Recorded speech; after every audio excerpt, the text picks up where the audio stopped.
In this video, we explore the heartbreaking and terrifying case of Reagan Tokes, a bright, compassionate young woman whose life was stolen in a sudden and brutal encounter with pure evil. Grove City, Ohio is a great place for both locals and visitors. It used to be a big farming town. There are many state parks nearby that offer a wide range of activities for people who enjoy nature, history, and culture. These activities include hiking, swimming, playing paintball, and picking pumpkins. Also, Ohio State University, which has about 60,000 students, is only a 15-minute drive away. Reagan Delaney Tokes, who was 21 years old at the time, was one of those happy students in 2017. Reagan stayed in Columbus, Ohio, even though her family had just moved from Ohio to Florida for work. She only cared about applying to Ohio State because that was the only college she wanted to attend. When she was little, her dad Toby took her to a football game there, and that was the last time she had to think about it. She was so sure of herself that she told everyone she got a spot before she even heard back. She put herself into it in every way, though, and she was accepted.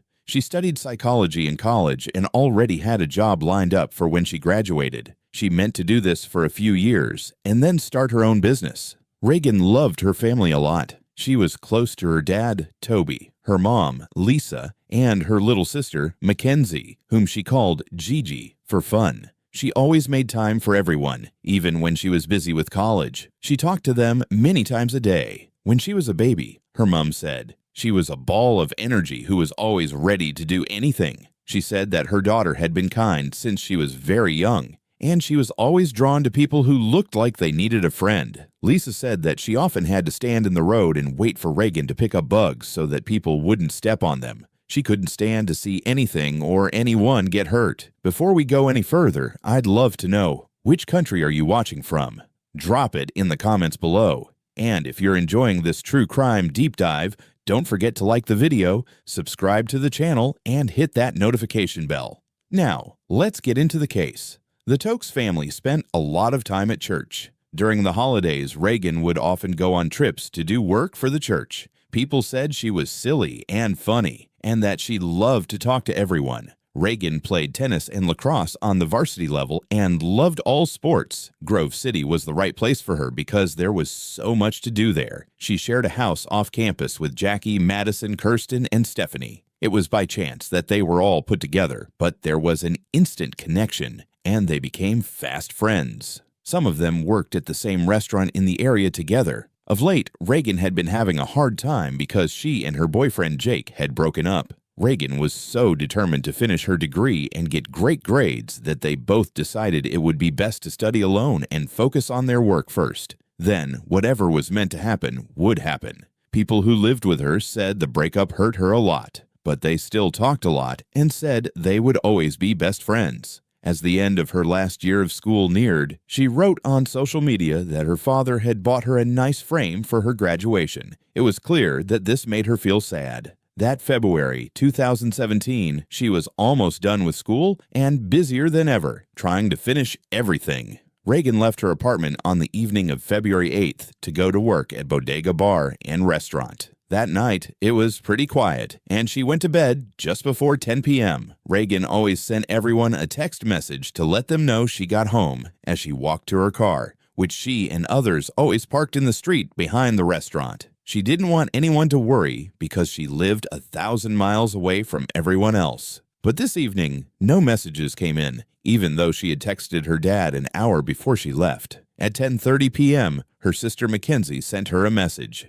The message got through, but she didn't answer. Toby called and texted her many times over the next 4 hours, but her phone kept ringing. The ring stopped around 2 a.m., and it looked like her battery had died. When everyone woke up the next morning, they checked their phones right away. Reagan had not answered or missed any calls. Was she really upset because she didn't bring her charger home from a friend's house, or did she get into an accident on the way home? Deep down, they wanted to believe the second option, but they knew it wasn't like her. She couldn't have ignored so much action on her phone, and she wouldn't have wanted to. When Kirsten got back to her room, she knocked on Reagan's door, but found that her room was empty. She had made her bed and put her school bag on the side. Jackie, Madison, and Stephanie also hadn't heard her come home, and they started to feel uneasy as well. They started calling and putting on social media to talk to other students. People at the university told Lisa that Reagan hadn't shown up for her morning class when she called. Now it was too much for her, so she hung up the phone and called the police. The person she spoke to told her she couldn't file a missing persons report because she wasn't the last person who had seen her. That person or people would have been the last ones. The people who lived with Reagan went back there. Her boss said she had been there and gone that night, and even though her car wasn't parked outside, there was proof that she had left it there. He didn't waste any time and was able to make the report of the missing person. So we had a employee leave work last night, and she has not been home. Her phone is off. Nobody can find her because she hasn't been home at all either. Her mom's been calling, looking for her. We can't find her car around work. All hands were still on the search, and around noon, dispatchers got a call from a worried citizen. Hello, 911. Yeah, I think there's a body out here. I don't know if this is a fake or what. Please send somebody. Hurry. This is really freaking awful. Please hurry, send somebody. Okay, stay right there, sir.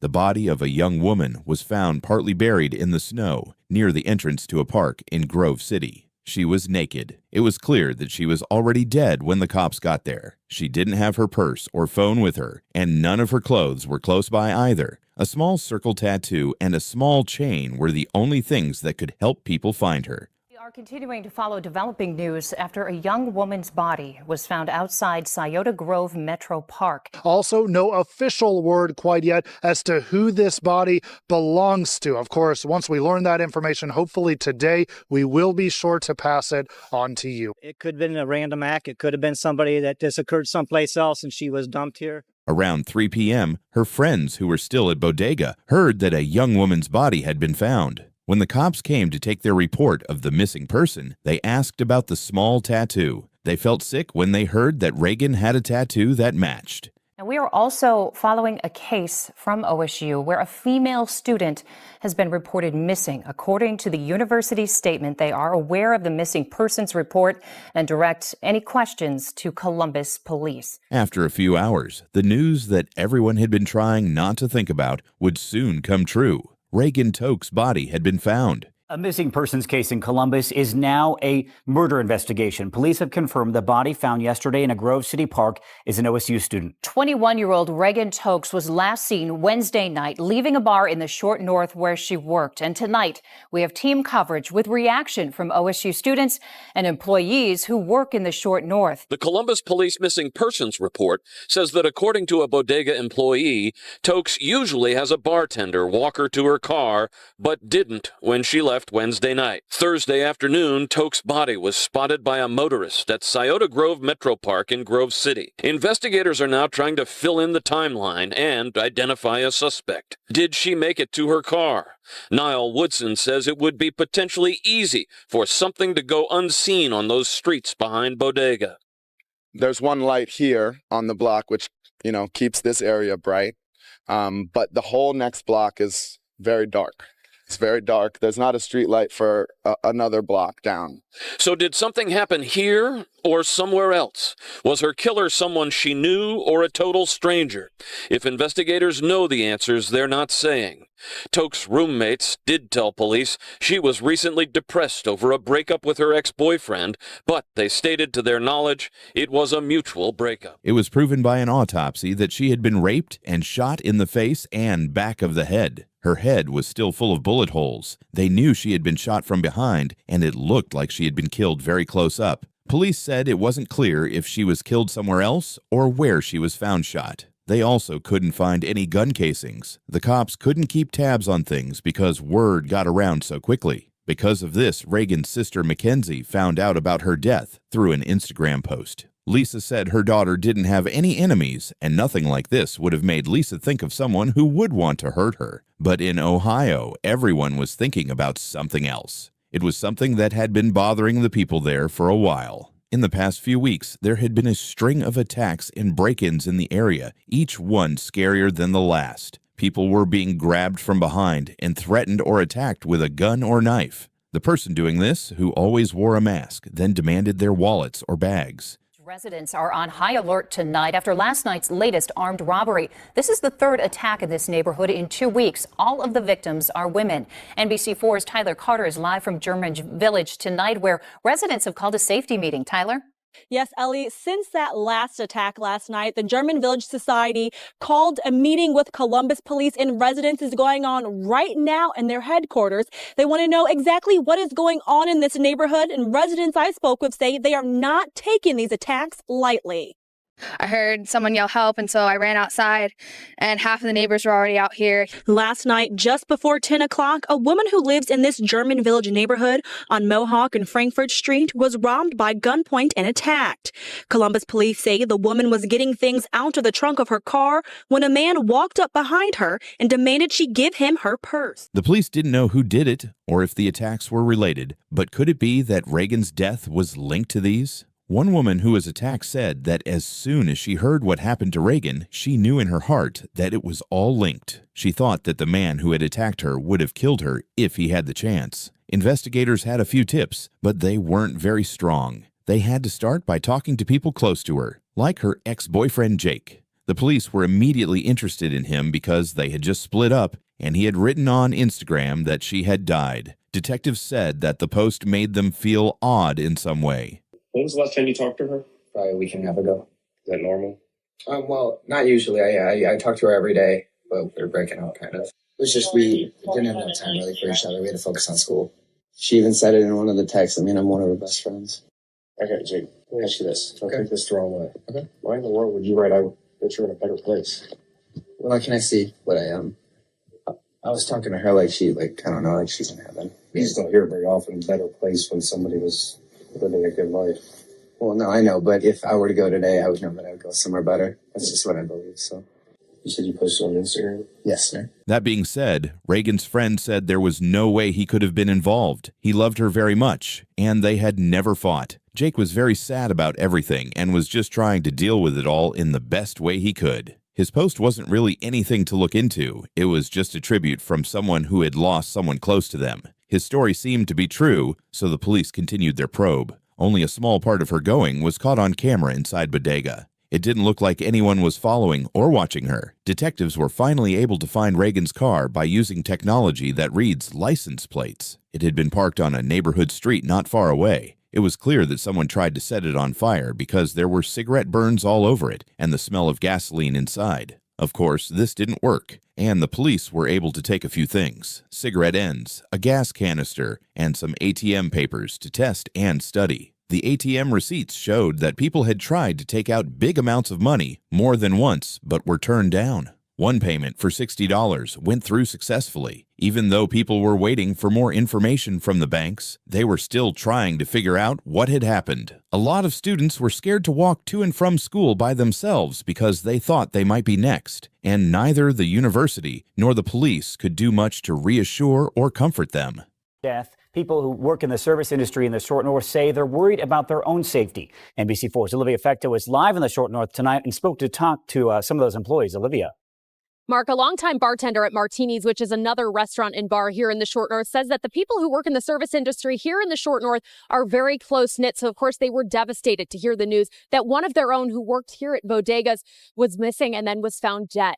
I talked to that woman earlier today, and she, again, is a bartender, long time. She says while she usually uses public transportation to get to her job, a lot of servers and bartenders who work around here do drive to work, and some of them have to drive and park far away from their workplaces. I mean, parking is an issue down there, and is a safety issue because, a lot of these places are not lit, where we're parking. A lot of these public parking areas are not full of lights, and so it can be a safety issue for us. And she by no means deserved any amount of harm, sent her away. So yeah, anybody with information, please come forward because, we need to get justice for Reagan. One of those people that you meet and you don't forget. There's been a lot of hugs, a lot of crying.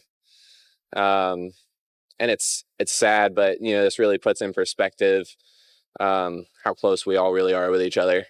She was a loving, awesome, amazing person. I know she was studying at OSU, and she had a great personality, super warm and welcoming. I'm like, this can't happen here. I haven't slept all night. I'm serious. I mean, that's all I've been thinking about. It's all night long. Reagan Tokes' missing car was found on Oakwood Avenue on Columbus's east side. The Ohio Bureau of Criminal Investigation is assisting Grove City Police with this investigation, and they're asking the public for help in the search for clues. Anyone with information can call the Ohio BCI tip line. With the hope that the money raised would one day go toward making a grant in Reagan's name, Jake set up a fundraiser for the Tokes family. It was her dream to graduate from college, and she loved her school. He knew she would want to help another student in some way. It quickly got almost $100,000. It was 48 hours after Reagan's body was found that police had their first solid tip. The ATM receipts and CCTV footage showed that Reagan was taking out and trying to take out the money at those times. They couldn't see who was in the car with her, but they were sure that someone was there and that they were probably pushing her to do it. Soon, the cops got a hit on the DNA on the cigarette butts. They were surprised at how quickly it worked, but it was because it belonged to a person already in their system, a 29-year-old man named Brian Lee Golsby, who has a history of being convicted of many crimes. He had only been free for a few months. The cops knew him from a lot of different places, and it got scarier as they looked into Brian's past. Even when he was a kid, he was breaking the law. Now he was a Tier 3 sex offender. A report from the Ohio Department of Youth Services saying he was a minor sex offender said he had raped girls and boys 6 and 5 years old. As time went on, he committed more crimes. In 2011, he kidnapped a woman who was 8 months pregnant and held her 2-year-old son at knife point. She was raped in front of her child, and he made her drive to different ATMs to get money. He then made her drive to her house and attacked her again. He then stole some things, made her wash herself and brush her teeth to get rid of any DNA, and ran off. He should have gone to trial, though, because there was enough evidence from inside the car.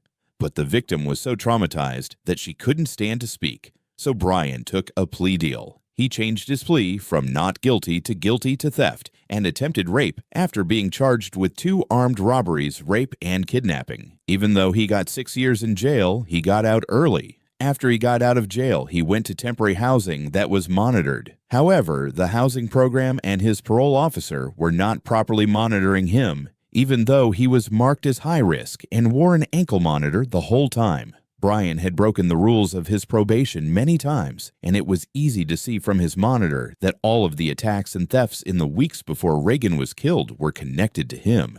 Everything was linked. People were shocked to learn that the information gathered from the monitors does not go straight to the cops, despite what his monitor was showing. Most of the time, the data will go to the privately owned companies that make them. It is up to those companies to send it all on. In this case, this hadn't been done or checked on, and his monitor didn't have any curfew set for it. The first place Brian's watch put him that night was right next to Reagan's car, which is where Reagan had been that night. He was linked to every street and every ATM, and they had CCTV video to prove it. A video of him getting the gas can that was found in Reagan's car was also found. What the rape test kit said also came back, and it was also a match for Brian Golsby. At 4 a.m. on February 11th, a SWAT team broke into his house and handcuffed him. Yeah, the handcuff. Oh, good. You get one? Yep.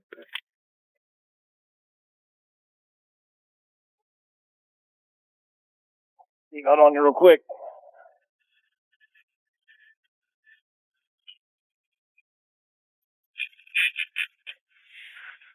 Talk about anything if you ask questions, all that stuff. Just tell them Nick's gonna talk to him. That's all. That's the only answer to give them. Yep. Works for me. Yeah. He talked to the same officers for 6 hours who had arrested him 6 years before. Brian looked angry and said he had nothing to do with the sexual attack or death of Reagan, but he did say that he had been in her car, and he said that the only thing he wanted to do was rob her. He said he broke into her car and made her drive to several ATMs and then to the park, where he told her to take off all of her clothes, turn around, and wait 30 minutes before leaving. He then took off quickly in her car and dumped it. He was sure she was still alive when he left. The police asked him if anyone else was involved so that he would make a mistake if he tried to blame someone else. When the police showed him the DNA proof, he changed his story. He said he was there when Reagan was shot, but he denied killing her. He told them it was because he owed money to a man named TJ. When Brian said they got the money from Reagan, he thought that would free her, but TJ told him to rape her before pulling the gun on her. Officials asked, why on earth would he do this? Brian said he didn't know, but TJ was saying bad things about his kids, so Brian had to keep them safe. Over and over, Reagan had said through tears, all I want to do is live. Brian said TJ told Reagan to take off his clothes and walk into the field. Next, he shot her once in the back of the head. He then stood over her and shot her in the side of the face. He gets behind me. At first, I heard a click, nothing happened. So I'm taking the gun that he gave me was fake. And it goes, pow. She falls. She lays on the ground. I'm moving on the car. And then now shoots her again. Pow. The details he gave about what happened and what she said were so clear that the police knew he was talking about himself. Reagan's car didn't have any signs that anyone else was in it besides Brian, and Brian couldn't tell them anything about TJ. Police said Brian's past of violence was clear, and they said he had done all of his crimes by himself in the last few weeks. Even though the story was impossible to follow, they listened to it in the hopes that he would continue. The police were told where Reagan's clothes were hidden, along with the gun and shell pieces. He also told them where her phone was. Officer Brian Davidson, who was interviewing him, said that his eyes were evil and that there was nothing there. Brian Golsby, who is 29 years old, was charged with aggravated murder, aggravated robbery, and kidnapping Reagan Tokes. Reagan Tokes. She was a fourth year in psychology here at Ohio State. The announcement was made on the Grove City Police Department Facebook page on Saturday morning. Brian Lee Golsby has been arrested and charged with aggravated murder, aggravated kidnapping, and aggravated robbery. Golsby has previously served time in prison for 1 count of robbery and 1 count of attempted rape.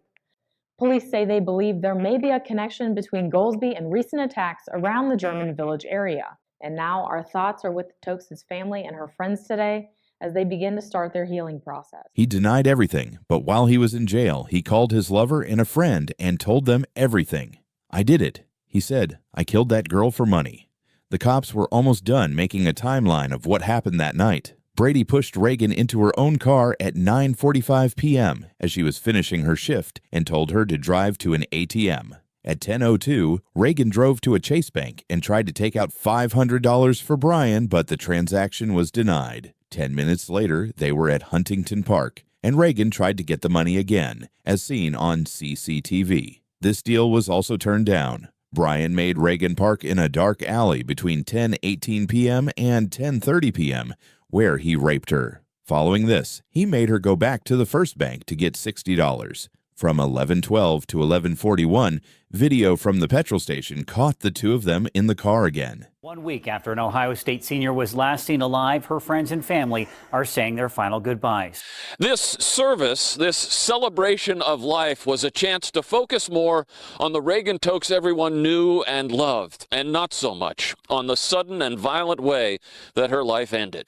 Friends describe her as an amazing, very loving, and happy person. From the church service in Maumee to a graveside service in nearby Perrysburg, Reagan Tokes was then laid to rest. All across Ohio, people have expressed feeling a connection to Reagan Tokes and her family.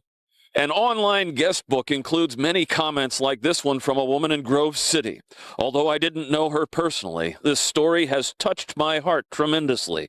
My heart just aches for all of you, and even more so, Reagan. She begged for her life as he made her take off her clothes and walk into the dark field. She was then shot twice in the head, and he stole her car to get away. He drove to his girlfriend's house, and around 1:45 a.m., they went to McDonald's together to give him a reason not to be there. After that, he threw away the gun and shell rounds in a sewer, and then tried and failed to set the car on fire. In one last troubling turn of events, Brian gave Reagan's wallet as a gift, saying it was an early Valentine's Day present. The man accused of the rape and murder of OSU student Reagan Tokes pleaded not guilty. Reagan was buried on February 15th at the church she had been going to since she was a child. It was packed with people who knew her well and people who had never met or talked to her before. Brian went to court to hear the charges. Toby stood there and looked at him through the window. He said he felt like he was going to have a heart attack that day because he was so angry,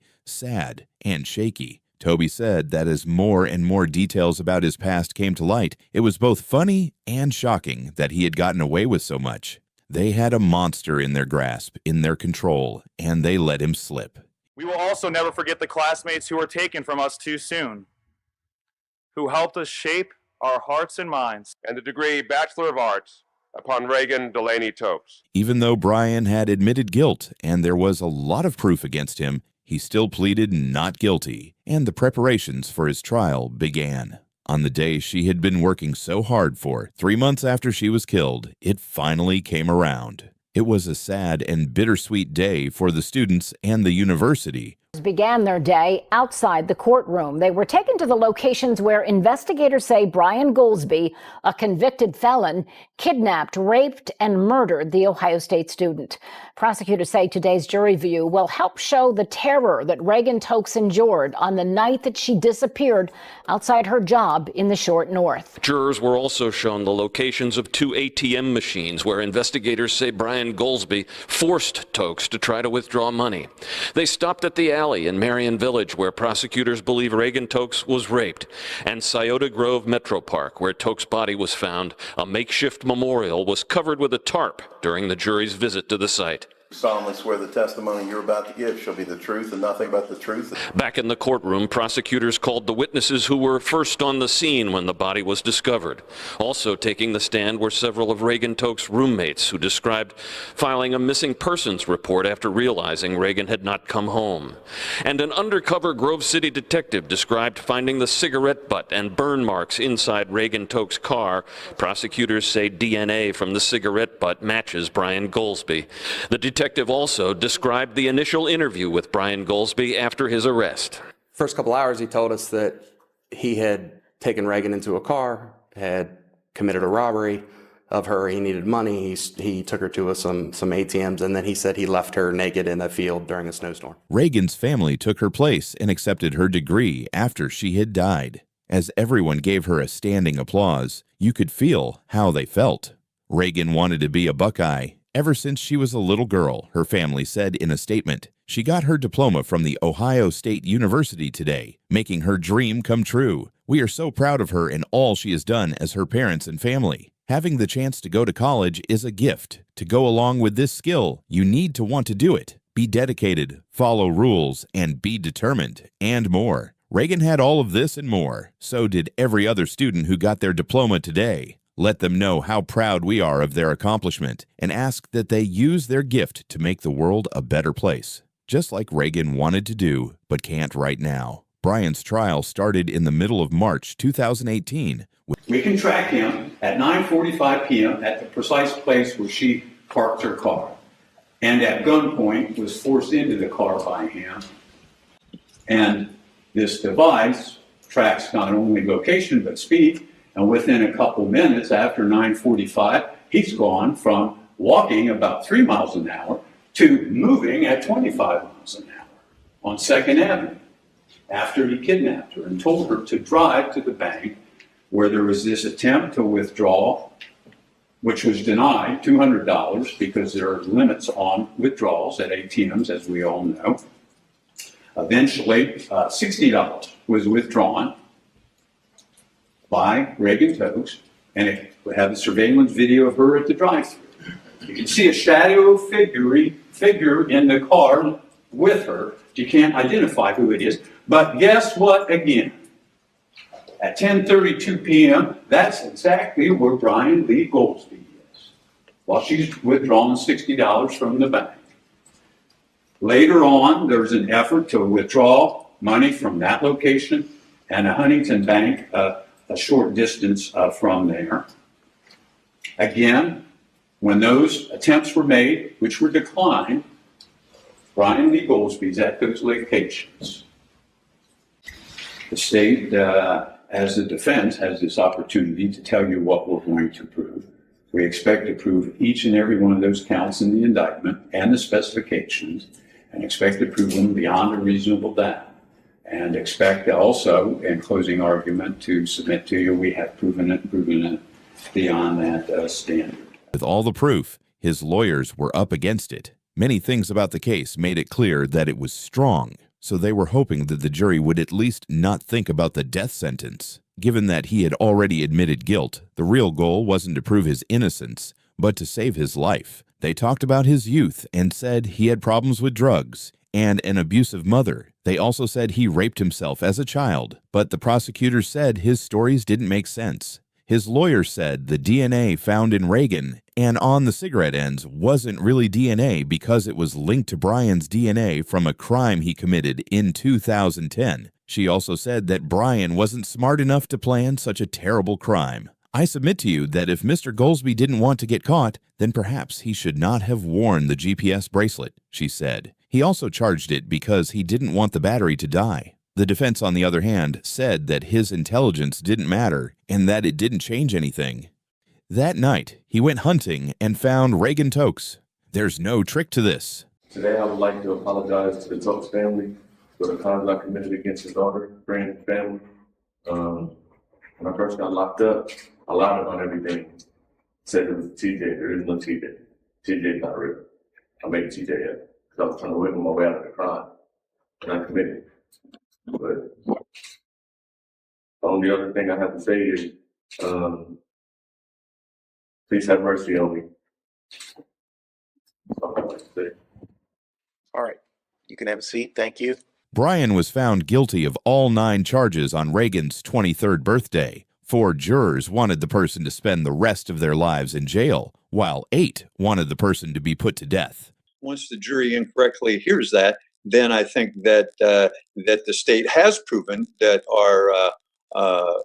we have been impaired, and we have proven that there was prejudice to fair consideration in that penalty phase. Brian was given 3 life sentences without the chance of parole. He was later given an extra 66 years in jail for the attacks and armed robberies he had done in the days before he killed Reagan. It was decided that he should serve his time in Ohio State Penitentiary, which is a very strict jail. A few challenges were made by his team, but they were all thrown out. Ron O'Brien, the county prosecutor, was upset because he thought the only possible outcome was the death penalty. He kept fighting for what he thought was the right result. In 2018, he asked for a cross appeal in a 53-page move. So they did this because the judge told them to, which meant they could look at defense arguments for lesser punishments that had never happened. The workout is a series of fighting skills and self-defense moves, 1 minute on a fighting skill, 1 minute on an explosive strength movement. Things Brian said in which he gave different versions of events and stories that were easy for the prosecution to pick apart were allowed to be taken into account. In the end, Ohio's 10th District Court of Appeals gave the state permission to challenge in April 2019. The court, on the other hand, said that the judge's directions were right. He filed another appeal, but to his surprise, the Ohio Supreme Court said it was not worth considering at all. He tried to stay positive and said, "The good news is that he will die in prison." When the truth about how bad the system was made public, Reagan's family promised to fix it. The system is broken, and this senseless tragedy will lead to changes that need to happen. They said, "We will work our whole lives if it takes that long to make this happen."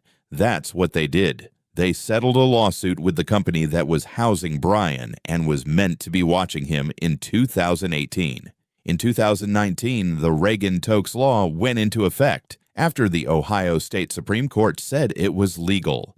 A few years later, what happened because he wasn't properly watched, checked on, or sent back to jail when he should have been led to a much-needed change in the law and the way criminals are dealt with. For first- and second-degree felonies, the Reagan Tokes Act lets courts give an indefinite sentence with a minimum and maximum prison time when a life sentence is not possible. Brian was locked up and was moved to 5 different jails because he broke 52 different rules while he was there. But Ohio law said that this couldn't change his punishment. In fact, he got out of jail 6 months early. The new rule says that the Ohio Department of Rehabilitation and Correction can now change an inmate's sentence up to the longest sentence the court can give for breaking the rules or committing crimes in jail. It would also hopefully change how prisoners are kept and watched after they get out, which would include how ankle monitors are used. The Reagan Tokes Memorial Foundation Scholarship was made possible by Jake's fundraiser and the gifts of many people. It pays for the fees and housing for 2 Ohio State students each year.